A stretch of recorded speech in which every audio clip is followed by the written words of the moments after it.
Oshnick. And I'm Eben Novi-Williams, and this is the Happy New Year Sports Business Podcast, the Sporticast. You know why it's a Happy New Year, Evan? Why is it happening? Because I have a voice again. Oh, look at that. Scott Yes, Chris Bevilacqua joining us today. And Chris, let me tell you, the last two shows struggled. My wife was coughing up a lung, and luckily I felt fine. Have you ever had that where you feel fine, but the voice goes, and I know there was a whole bunch of stuff in the chest and whatever, but I was bad. Oh man, I'm sorry to hear that. But listen, like in sports, sometimes you got to play hurt. I did doubleheader. I played doubleheader. Like Macy Gray on the podcast. Let me ask you this, Chris, because Novi Williams never gets my references of old school TV.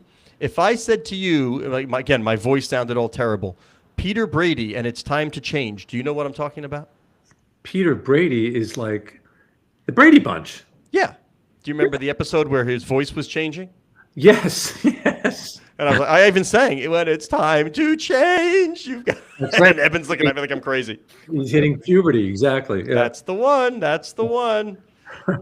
Well, let me start with this, Chris, because I want to know if I say I'm just going to give you sort of where I am in my media, and we could go a million places with you. Yeah. But I'm going to tell you where I am in my media consumption, and you tell me what you think of that. You ready? Yep. There's two words that define me and media consumption: cable bundle. Well, be honest here, Chris. Be honest with me. Yeah, be honest. Be honest. I've got gray hair too here, but I am loyal cable bundle, and it works for me. I'll tell you what, I am too, and I get my Verizon bills, Fios bills every month to prove it. And It's sort of like, if you're a sports fan, like we all are, you pretty much can't do without the bundle, right? There we go. You got to pretty much have it now.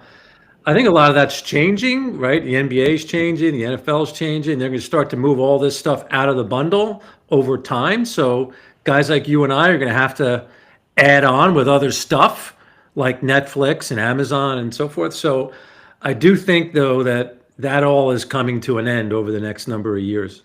I was going to say that there is no bundle anymore because you need Amazon, you need Netflix, you need all these things that don't. Or you need to be like me. Hold on, Eben. Or you need to be like me and be able to say, I don't need to watch that one game a week. Or yeah. But there's no one. 10 people do that. Anymore. There was 15 years ago, and there's not anymore. Yeah. The bundle is going to be around for a long time, and everybody it's a seller of content, especially the major leagues, are going to have to put their content wherever the hell the audience is, right? So some of it's going to be over in the bundle, and a lot more of it's going to be outside the bundle, and people are going to have both over time. So I get that bill too from Verizon Fios, but I'm sitting here, if I'm looking at trying to aggregate every streaming service to catch every game in sport that I want to really, perfect world, panacea, I'm going to spend more than I'm paying on my bundle. Yes, you are. That's the value of sports. You're exactly right. So, and you tell me then, looking forward, what's going to change? Is it the appetite of the sports fan? Is it going to sort of be this saturation? Is there, there's so many games, I can skip that one? Like I'm saying, where do you see it going? Because something's got to give. Well, I think what you're really seeing is the trend towards personalization. Right. And sports is like kind of the tip of the spear driving personalization across media. And so you're going to pretty much have whatever you want, wherever you want, on whatever device you want, and it's going to have all kinds of interactivity on it that you can't really get through the traditional bundle. You have to have technology at the center of it. So all this direct to consumer and all the technology that we're seeing with all these new forms of interactivity is ultimately moving towards this idea of personalization. And that's not just in media, it's in like every aspect of our life, and it's AI and it's machine learning, and it's all the ways that technology is following us around this earth. So let me ask you this then. Is the value of each eyeball going up?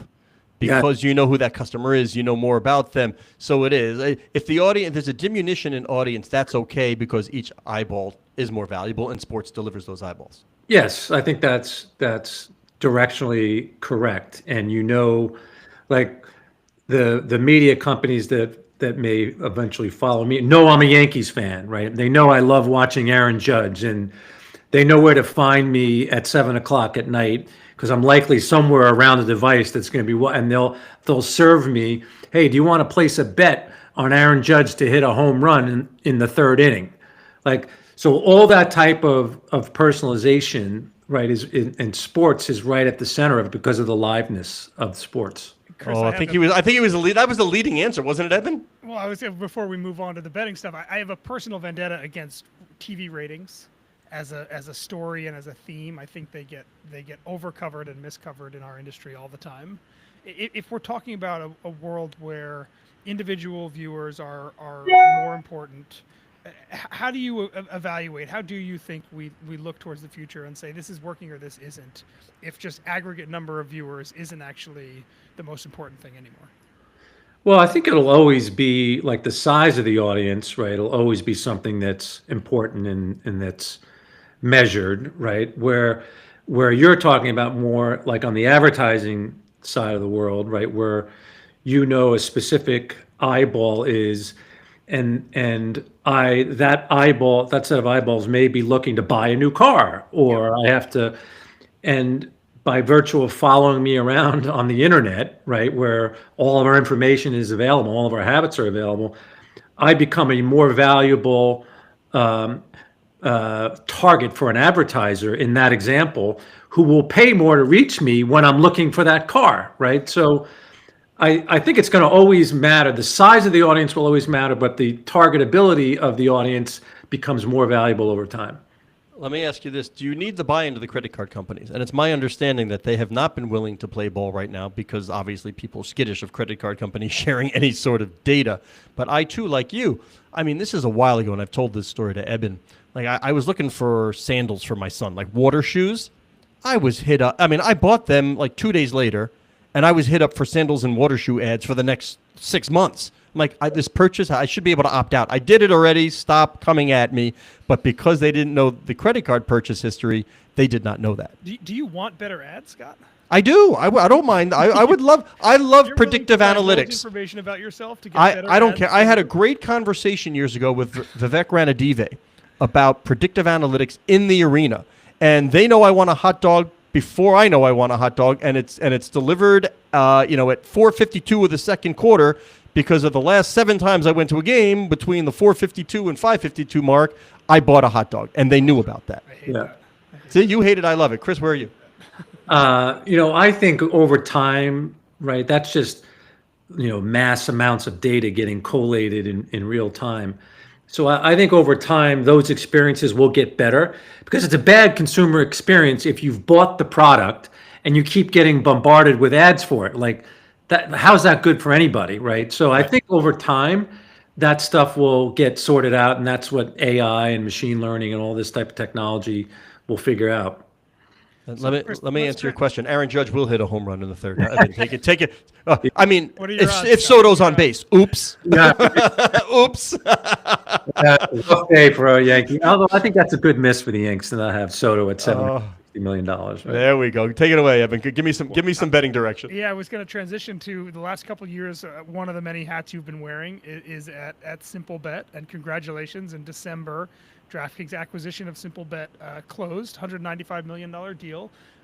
Walk us through. There's been so many changes in sports betting in the past few years. I'm curious why now was the right time to sell. Was it just a financial thing? Were there changes in the marketplace that you saw that made you more interested in doing something else? But walk us through that process.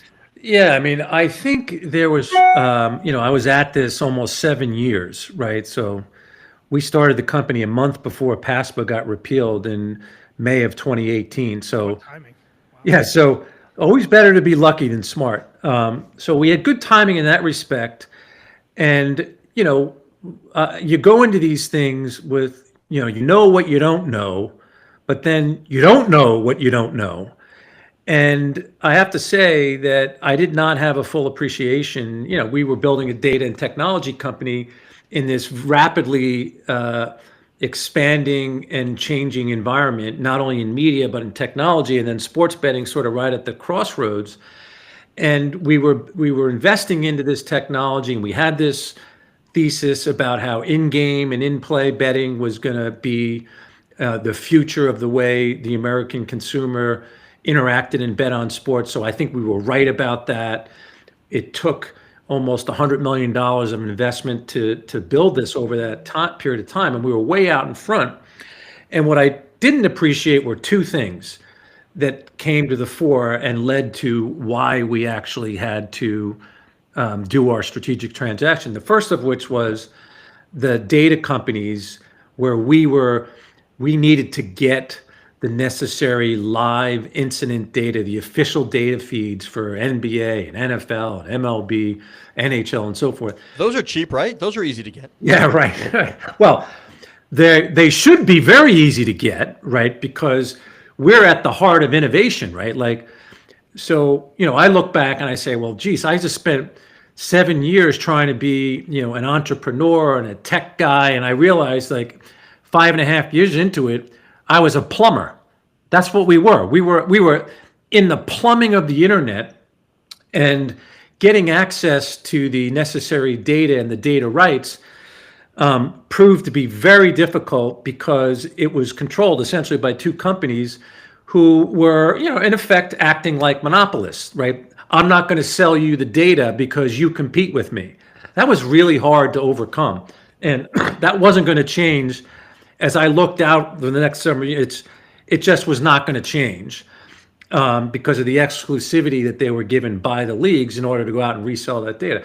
So that was issue number one. The second issue became the larger issue and the more urgent issue, and that was, once there was 37, 38 states that had legalized gaming, pretty much it's ubiquitous everywhere, and the operators, my customers, then turned to wanting to own all of their own technology.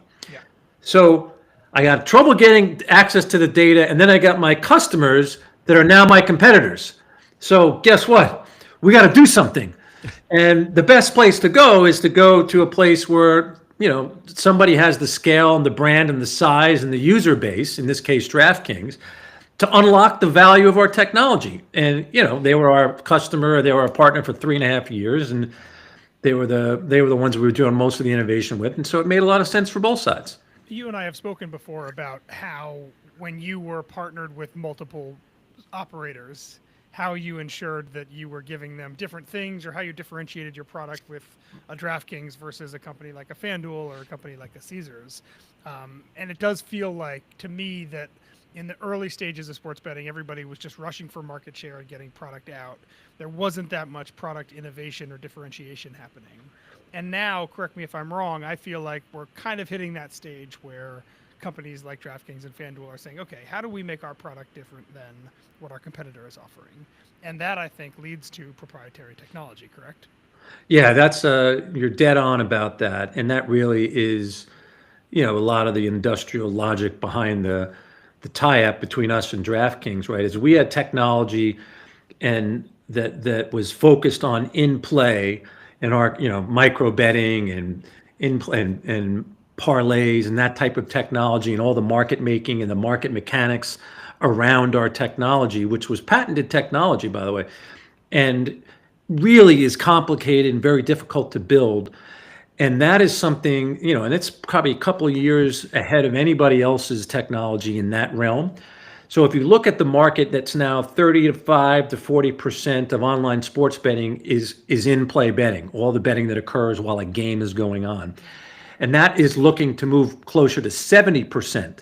So it's going to double over the next number of years. So if you're DraftKings or any operator and you want to lean into the highest growth segment of online sports betting, you're going to do it around in-play.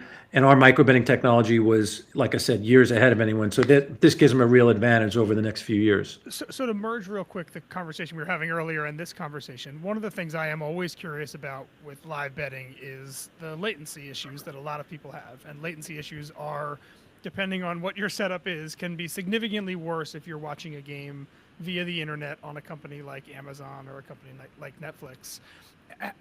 Do you see the internet providing being so good in the future that live betting becomes easier? Because I have tried live betting in my apartment a number of times, and depending on the sport, I'm so far behind that I know what's going to happen in the play I'm about to watch because I saw the line move 10 seconds prior. I'm like, oh, I know there's a big gain here because the line just changed. It makes live betting quite difficult for me. I know I'm not alone in that. how do you see the technology of live betting, which is getting faster and faster, married with the fact that more people are watching these games on services where sometimes they could be even further and further behind? Yeah, I mean, that's the interesting part is the technology already exists, right? So if you go on, like, for example, BetVision, that's the new product that Genius has put out on NFL. That BetVision feed, low latency video feed, is probably 2 or 3 seconds behind what's going on in the stadium. Now, it's not widely available. It's only available inside of sports books that license it. So you have, if there's 65 sports books out there and there's 10 million active accounts, right? That's as opposed to 100 million TV homes, right? You sort of got 8 or 10% of the market that has access, in theory, to that live, and probably only a fraction of that. So it's a very small segment that can now have access to live video, and that can have a single screen betting environment where you're actually seeing the live video and the markets that you're betting on the same screen. Like, that's a killer experience. And that's only going to get better over time. And that's all kind of connected to the NFL's new long-term media rights agreements. The NBA just did theirs. They have a similar product with FanDuel and, through Sport Radar, where you're getting a lot of this live low latency video out at the same time that people are betting on the game. So the experience is only going to get better. Eben, this sounds to me like Michael Lewis, Flash Boys in sports betting. I think we got a whole new, if Wall Street sees inefficiencies, and I mean, in the literal placement of cables, and like you can see here, we're talking about the same thing. You're just you need information faster. Yeah, if you're a pro bettor, you want the fastest possible feed you can get. And when Genius and Sport Radar are trying to get competitor feeds against rights that their competitor has, they're looking for the lowest latency feed that they can get their hands on to make those data. Yeah, listen, and then even absent the video, right? There are all these products out there. Like we did one for college football and college basketball called Game Tracker, where you take animated live animation that is connected to the live data feed. Yeah. So, and it's giving the user that's on their device a real-time picture of what's going on the court and on the field. And those game trackers, for betting purposes, are just as valuable, in my mind, as live video. Major League Baseball had one recently that animated. You almost looked like you were watching the game. That's exactly right. There's that one. I know the one you're talking about. That was a really good experience. Yeah. I'm going to show you again how old I am and how far behind I am. I was among the beta testers for Court Vision, the Clippers product. Oh, yeah. Yeah. And one of the things you could do is watch a screen where the game was going on, but above the player, it was their shooting percentage. If they released a shot from the exact place on the floor they were standing, that was their shooting percentage. And it changed with each step they took. Wow. But it just made me dizzy. Absolutely made me dizzy. And yet my focus group of one, my 15-year-old, so probably 13 years old at the time, thought it was the greatest thing ever. He grows up on video games, watching the screens and everything changing as it's going on. I can't follow the screens. I'm assuming that we sort of have a roadmap from Europe as to where this is headed in terms of age groups and their ability to and adoption. Yeah, no, I think that's right. And that's why I was saying earlier about that 35 to 40% of OSB handle is now in game. If you look over in Europe, it's closer to 70%. So I think you're going to see the same evolution. The difference here is that our sports, football, baseball, and basketball, right, which drive 90% of the handle here in the U.S., or as opposed to soccer over in Europe, it's a different kind of sport. You don't have the same kind of in-play, in-game sets of incidences. Like you have all the high scoring in basketball, you have all the play stoppages in football, you have 75 at bats, 300 pitches in baseball games, and tons of markets. It's a different type of cadence in U.S. sports than it is. So I think you're going to see more opportunity on the in-play markets here in the U.S.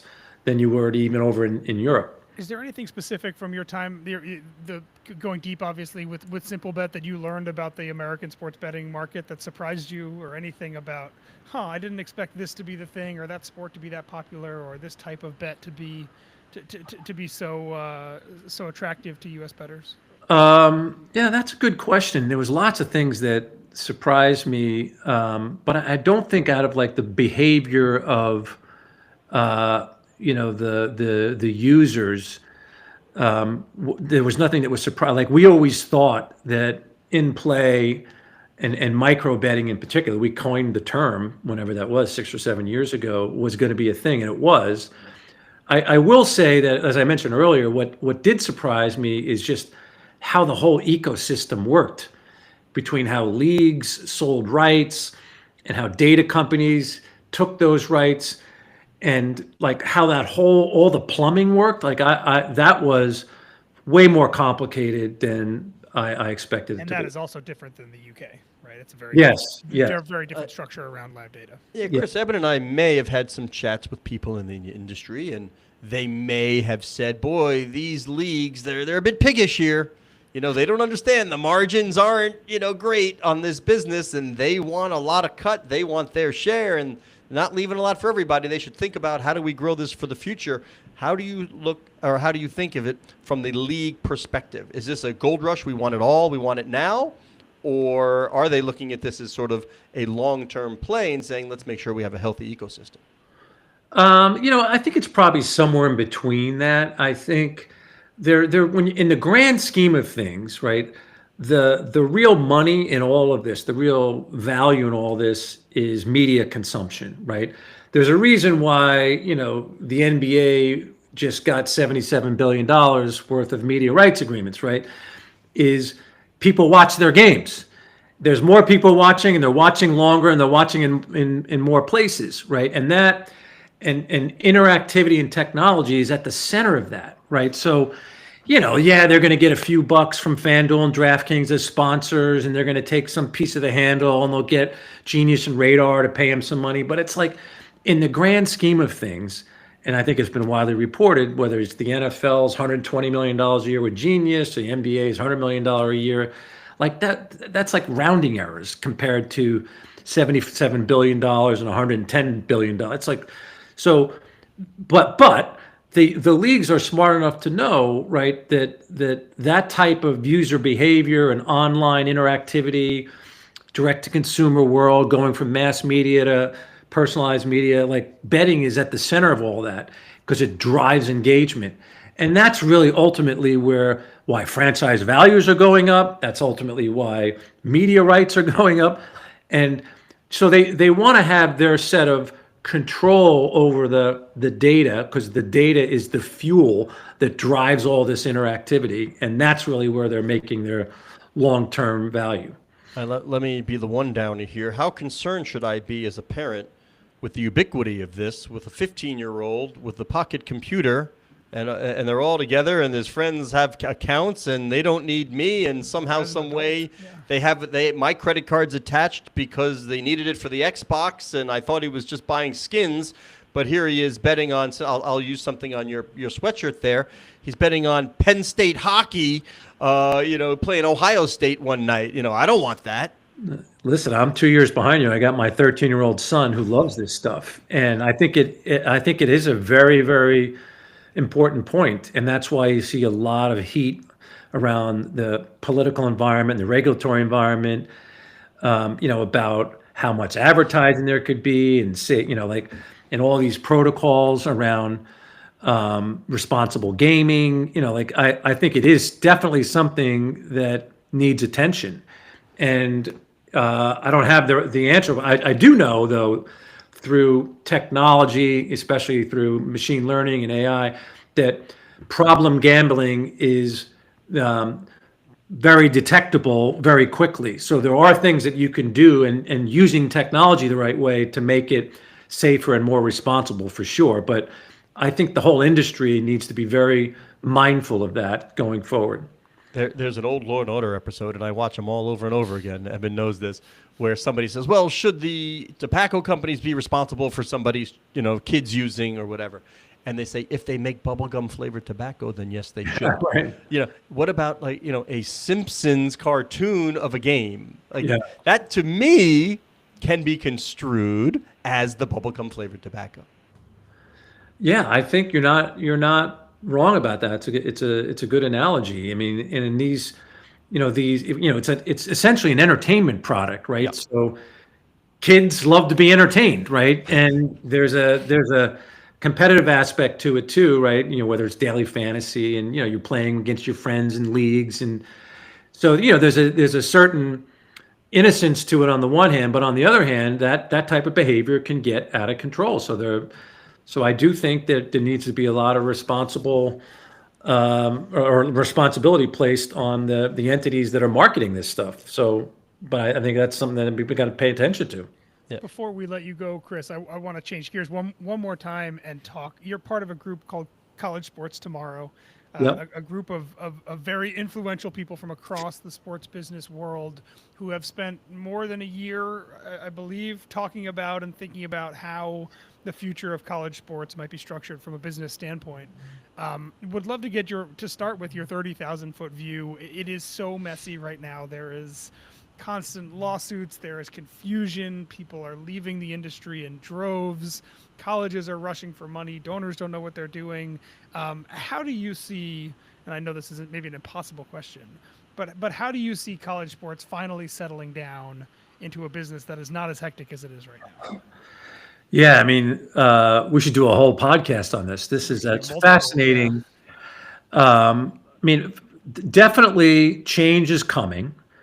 I mean, it's a mess. There's chaos out there, right, with NILs and with portals, and it's just, especially in college football, which then has ramifications on Olympic sports and women's sports. Yeah, it needs to be sorted out. And like anything else in college, it's going to take time. But like you heard James Franklin yesterday or whenever it was coming out saying, Nick Saban should be the commissioner of college football, and college football needs, somebody waking up every day thinking about what's in the best interest of the sport and the athletes, which is true. I've been saying that for a long time. And I think now it's getting to the point where it just can't keep going on like the way that it is, because you're going to end up in a world where only a handful of schools can compete, and you're going to essentially take what is by far and away the second most popular sport in the United States of America is college football, second only to the NFL.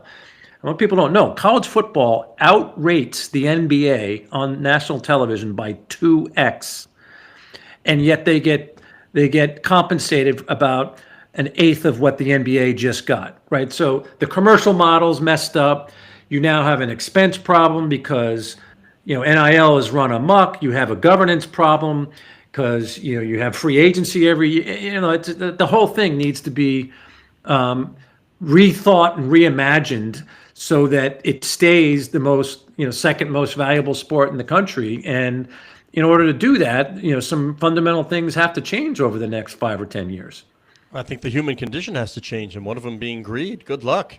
Good luck on that. Good luck to getting people to sacrifice for the good of the whole at the expense of, I want more money right now for my institution or my coaching staff or my players, whatever it may be.